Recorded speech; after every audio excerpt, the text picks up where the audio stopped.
Alrighty, welcome back everyone. We just talked about just the craziness that is the CFP race right about now. Feel pretty good about where I stand right now, and then Tennessee's going to lose on Saturday, and Georgia's going to lose, and a million people are going to lose, and I'm going to have to figure it out all over again. But at the end of the day, I feel pretty confident that I know the numbers right about now. I think we're getting 4 from the Big Ten. I think we're getting 3 from the SEC, 2 from the ACC, Notre Dame, G5, and Big 12. I think that's the way it's going to break down. Obviously, there will be some ers and ahs as we get closer, but that's the way that I envision it this evening when the rankings come out, and that's probably how I envision it ending up. So, going to be really awesome to watch all that unfold. But let's get into some winners and losers from Week 13, because I had to get to a little bit of this because I got some gripes to pick, no doubt about that. I got some bones to pick with some people out there because there are some issues with our sport. Now, I will start on a semi-positive note for some people out there. The SEC haters had quite the weekend. They had a very, very nice weekend. There were a lot of Big Ten people, a lot of Indiana people in particular, that were fighting tooth and nail with two-loss SEC teams, arguing that they were better than them, arguing that they deserved to be in over them. A lot of that went quiet around 10 p.m. on Saturday when A&M was going down, when Alabama was going down. It felt like a lot of those people that were very, very loud were not so loud anymore, and Danny Cannell was very loud, and more respect to him. I mean, he earned that little victory lap that he got on Saturday, but at the end of the day, we're at the point where I think the only way the SEC saves the 4 teams getting in, which is very, very far-fetched, is if A&M were to go on to win the SEC title against a 10-2 UGA. That's the only way that I think you could possibly get 4 teams in, and even then, I think they would probably nudge one of those teams out the door. Whether it was Tennessee or Georgia or someone, it'll be interesting to watch that unfold. Barring disaster, it's probably going to be 3 teams. It's probably going to be Georgia, Tennessee, and Texas.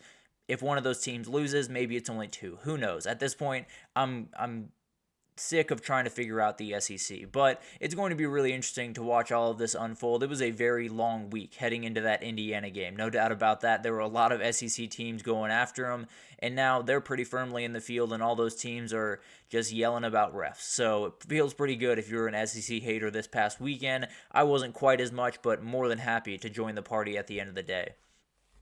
The loser is the officiating in this sport. What is happening? And I shouldn't say that necessarily because I fully understand what is happening, but at the end of the day, how does this happen is probably a better way to put it, because this is a multi-billion-dollar sport. This is a sport that has no business having refs that are part-time employees. Why? In what world does that make sense to just about anyone in the country? The other part of it is we are a national sport. I understand we have conferences, and it's great that we have conferences. I am not an anti-conference guy by any means. The idea that we are informing these refs from different point of views from different conferences is as dangerous as anything in the sport, because we saw it this past weekend in a number of different places. That Alabama catch for Ryan Williams. Crazy call, ridiculous call. One of the calls that cannot happen in a game like that, where Alabama needs literally any spark they can possibly get to find their way back to a miraculous win. That was the moment, and it was taken from them for a call that just was not right. And then you also have a couple of plays in the Colorado game. He got hit. Shedeur Sanders got hit with one of the dirtier hits I've seen all year in a very, very long time, frankly. Nothing got flagged. And it's one of the more ridiculous things about our sport, where we have these targeting rules that are so important and help so many people and make this sport so much safer. But then things like that go unpunished, go untouched in these conversations, and more than anything else, the refs go untouched. The people that make these calls, the guy that was standing on the sideline and threw the flag on Ryan Williams, he didn't have to talk to anyone after. He didn't have to sit in front of a camera and see what he saw and explain what he saw. And maybe if he did that, we would understand what he was talking about. Maybe we're misunderstanding the rule, but from where I'm standing, from where I'm looking, he is not covered. That is not an illegal play, and the ref essentially took away the momentum from Alabama, gave all of that crowd more momentum, and the game was essentially over in that moment. We have to find a way to get past this. Obviously, it's not something that we're going to fix throughout the rest of this year. It's something that's going to happen in the offseason. But the idea that these guys are, first of all, part-time employees, the idea that they're employed by the conference and not the NCAA or not some grandiose structure that's more national, All of that is absolutely insane. You are a multi-billion-dollar sport, and you are having multiple games in multiple weeks, pretty much every single week. You are having games decided by refs. It can't happen. Right now, South Carolina, if South Carolina had gotten that one call against LSU that I think all of us agree was a terrible call, they'd be in the SEC championship right now. They would be the team instead of Georgia that would be waiting for the Texas A&M winner. As crazy as that sounds, they would be right there in Atlanta and they would be firmly in the CFP field, but because the refs made the wrong call, they're not. We have to find a way to go forward better than this. We have to make these guys full-time employees. We have to have some type of centralized structure. It has to happen. And if it doesn't, you're going to have more instances of this happening, and you're going to have some where it's going to happen in a semifinal of a playoff game, and some team is going to get essentially cheated out of a chance to play for a national title because of a call that was just wrong. So I know that was a little bit of a rant, didn't mean to get too aggressive there, but we got to fix this thing. I'm not blaming the refs, I'm blaming the structure around them. Make these guys full-time employees, make this a central structure, and make this better in every single way. But get back to a winner here. It was Indiana somehow. I don't know how this happened, but Indiana put on their worst performance of the year, and to my mind, pretty much proved that they did not belong in the CFP field. And then Ole Miss proved that, and then Bama proved that, and then A&M proved that. So Indiana found themselves right back into the mix. I mean, you could make the argument that they were in better shape going in, or they're in better shape coming out of the day than they were going into the day. As crazy as that sounds, it really did feel that way. It felt like Indiana was kind of on the precipice going into that game.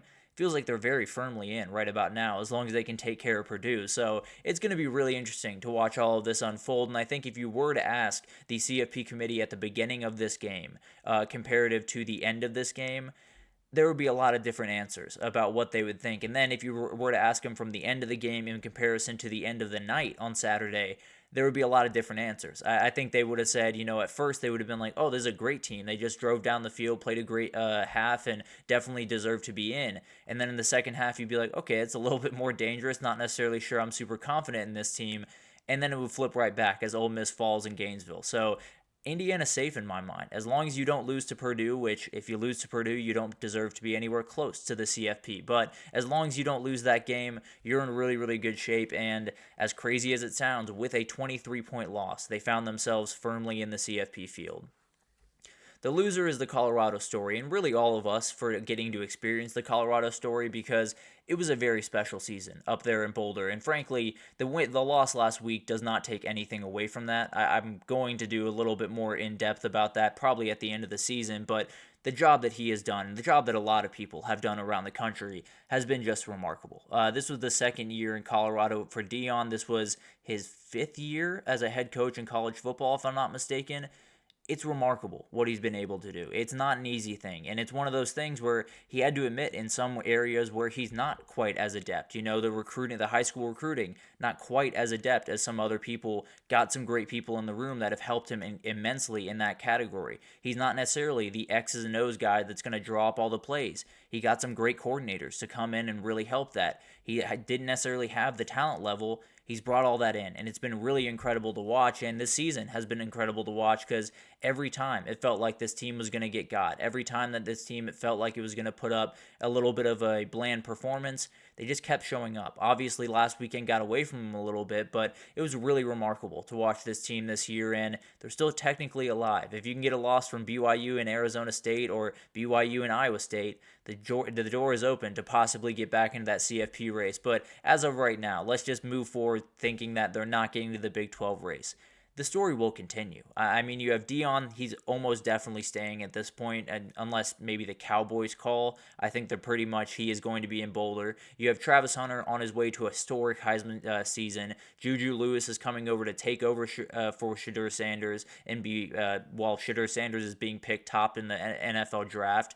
This was a very special year, and I understand, the expectations change throughout the year and the wants change and all of that type of stuff. But at the end of the day, if you look around at this season for Colorado and think anything else other than remarkable job from a Coach of the Year candidate, I can't help you. I think you're just a Colorado hater, if I'm being totally honest. But the winner is casual college football fans. Can you imagine being a fan of just no team right now? You just enjoy football, you enjoy the sport, you like watching it every now and then, not necessarily as crazy about it as a lot of us are, but at the end of the day, being just a fan of the sport, just enjoying football, but not necessarily being super attached to one team, or maybe you are attached to Northwestern and you're just kind of hanging out, not necessarily enjoying your season too much, but you're looking around and you're seeing all the other craziness.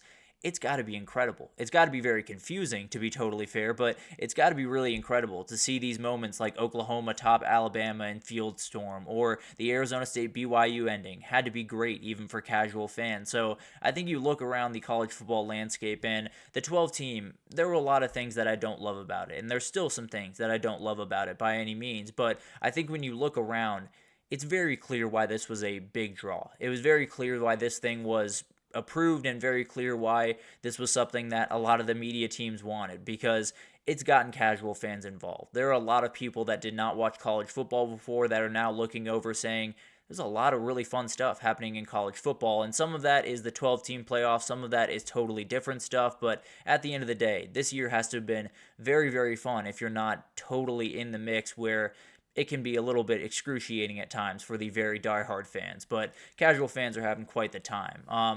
Another loser, the grounds crews this year have been absolutely battered. They deserve the biggest Christmas bonus they've gotten in years, and I will push as hard as I can for that to happen. But you look around, and even this week alone, at Oklahoma, at Arizona State, they had to get the goalposts back up so they could play the last game. The grounds crew had their hands full in the last little bit. They were sifting through kids, trying to get a goalpost back up. Really incredible stuff, and they're handling it like champs. It's been an absolute nightmare of a year for them, but really remarkable stuff from that group, and had to give them some love. So whether it's Oklahoma's or whether it's Vanderbilt's earlier in the year, there's a million different. Tennessee had one where they just cut up all the grass. So a lot of stuff has unfolded for these grounds crews. So really impressive stuff from them, and you might just want to be on the lookout for a couple of different field stormings. You got one that could happen up there in Nashville, one happened that down there in Tallahassee possibly, and then College Station I would be on the lookout for. So the job might not be done for these grounds crews yet.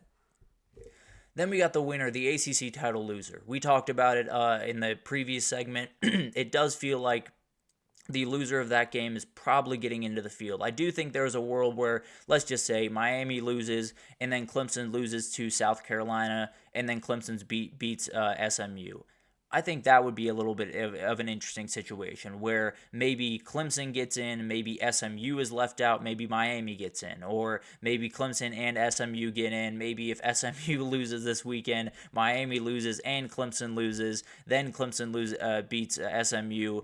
Maybe you just have Clemson in there. There's a million different things that could happen here, but as I see it right now, as long as Miami and SMU are in there as 11-1 teams, they are probably both those teams going to the CFP, and they got the SEC to thank for that. No doubt about that. A lot of craziness over there made some way for an ACC team to find their way in.